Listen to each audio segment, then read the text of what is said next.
guys, welcome to another episode of Backpack Bushcraft. Today is day 3 of the 3-day camp. Get ready to pack up and eat my breakfast. Last night, if you didn't watch that video, we packed our bag up as best we could. We got everything ready. All we gotta do is tear down the shelter, wrap it up, and I still have the cords from from the bedroll in my pocket. I've had that since day 1, so I know where all my stuff is. Like I said, we're just going to tear it all down, fold it all up, take it to the house. Now, that would be the end of the camp. Except, what I'm going to do after this, I'll show you the after camp maintenance of the equipment that I took with me. Once you have your tarp laid out like this, it's as simple as just putting everything back on the way it came off. Blanket, garbage bags, inflatables, we're done.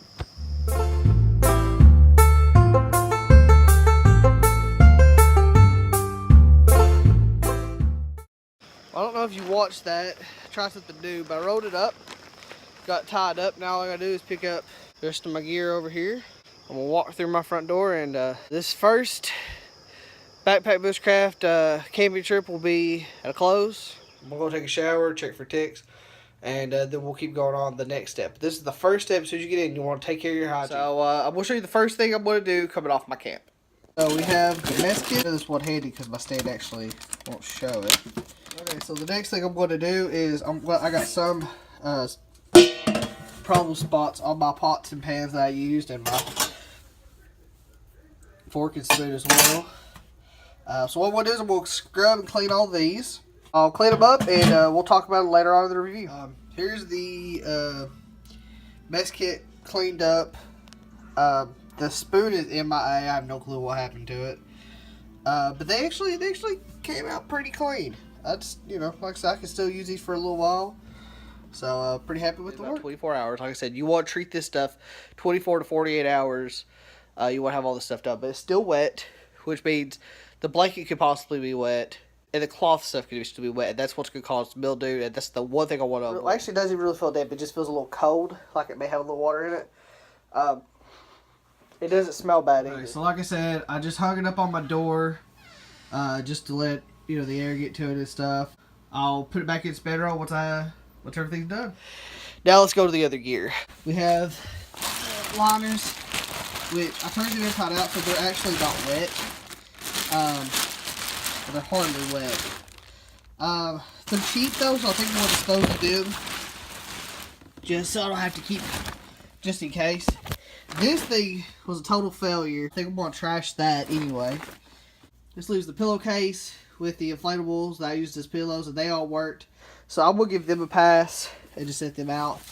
And we'll just go outside and we'll stake this thing out to let it dry. I don't know if I showed this yet, but if you can see, this one right here got bent real bad.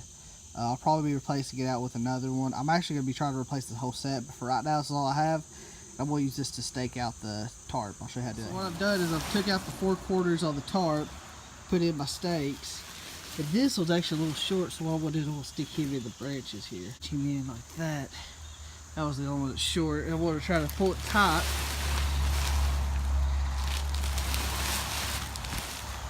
And what I've done is I'm just going to stick it out and put it in the sun. The alternative is I could just take towels and dry it, but at the same time, this is just going to be easier on me. I don't have to fool with it. Okay, so if you've all noticed the pattern, the last week of a particular series of vlogs is always dedicated to the review of the entire series. And this one's going to be no different. We're going to review the camp. Overall, I think it was a success. I learned a lot from it. And whenever you learn from it, I always consider that, a step in the right direction, if nothing else. Cutting tool, no problems with that. They all work. They all do their function. I checked them. I didn't do it on camera, but their edges were still maintained. I didn't even need to fix them or adjust them or nothing like that. So that was good during their checkup. Combustion kit still was fine. I need to add more char cloth to it, but that's something I have to do every time I expend that resource. Container worked real well. I do think I need to add another bottle to improve my water collecting, so I can have something boiling and something cooling. That way it gives me a little bit more water to play with. The cordage, never even had to get out of the pack, but it was there, so That was fine. I had it if I needed it. And lastly, it's cover. And cover was probably the one that did the most work and took the most hits. So let's talk about cover in depth a little bit more. The tarp, still fine. And once it's completely dry, then I'll bring it inside the house. But the tarp did its job well. It held the setup well. It sort of lost it a little bit, but that's more or less due to a failure in one of the tit stakes. And I will be replacing that stake along with the rest of them to a plastic variety, because plastic's going to be a little bit more robust. Or at least I'm going to try to see if that'll be the case. The blanket worked real well. Without the blanket, I don't know if I would be able to stand it out there that long. Probably one of the things that were probably like the underdog that I didn't really think of, the big contractor garbage bags. I'll actually probably, instead of having 2, I'll probably add 4. Now I did go ahead and throw away those plus the inflatable mattress that I was using. For the inflatable mattress, I'm going to be replacing it with a yoga mat that I've had. It makes my pack be a little bit more bulky than I want it to be, but the benefits of having cushion between me and the ground is going to be a great benefit. It'll just have to be something I'll have to outweigh. May look into finding another inflatable option, but for right now I'm going to be sticking with the yoga mat. Lastly, that leaves the pillowcase and the pillow components. Those all worked fine and well, and I'll keep those going as long as possible. Now let's talk about the personal items. The bug spray was probably MVP of the entire camp. Without that, there's no way I would have stood it out there that long. It was torture when they hit me, but as soon as I sprayed that stuff on me, I had a good few hours before I had to worry about them. So definitely get the Max, Sportsman Max. I think it's 40% or something like that. The washcloths and rags, you know, they help keep my camp. They work just about as well as I thought they could, so that was good to have. The medicine came in handy a lot more than I thought it would. I did take the sleeping pills, and those helped me a lot. I have never had to sleep on the ground like that. I've always just slept in a tent or something along those lines. This would be the first time I've ever slept like this in a bushcraft scenario. So that really was a lifesaver to have those sleeping pills just to knock me flat out, because it's hard for me to go to sleep at night too. And also, like I said, I don't know where I saw it or if I just kind of thought about it and it made sense to me, but using my boots kind of like a headboard to give myself a place to place my pillow, to get myself that, you know, prop, that was very much a lifesaver too. That was why I had such a good night's sleep when I did have good night's sleep. So definitely learned that skill. That's gonna be something really cool to take away. Lastly, that puts us to food.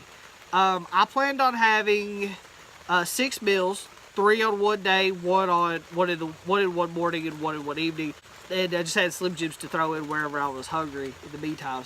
I think next time I'm going to prepare for 4 meals a day with an extra day's worth of meals if I can, because I was still hungry. I really did it.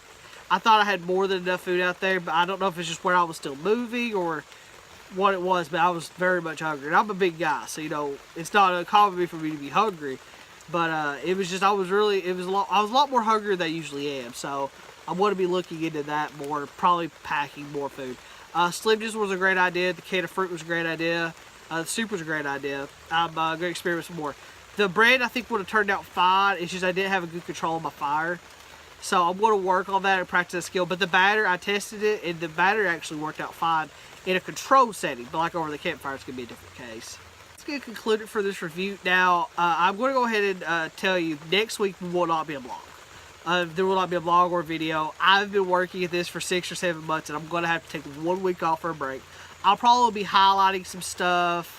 I might edit some of the old blogs or something like that. But we'll come back the week after and start a whole new series and get into something new.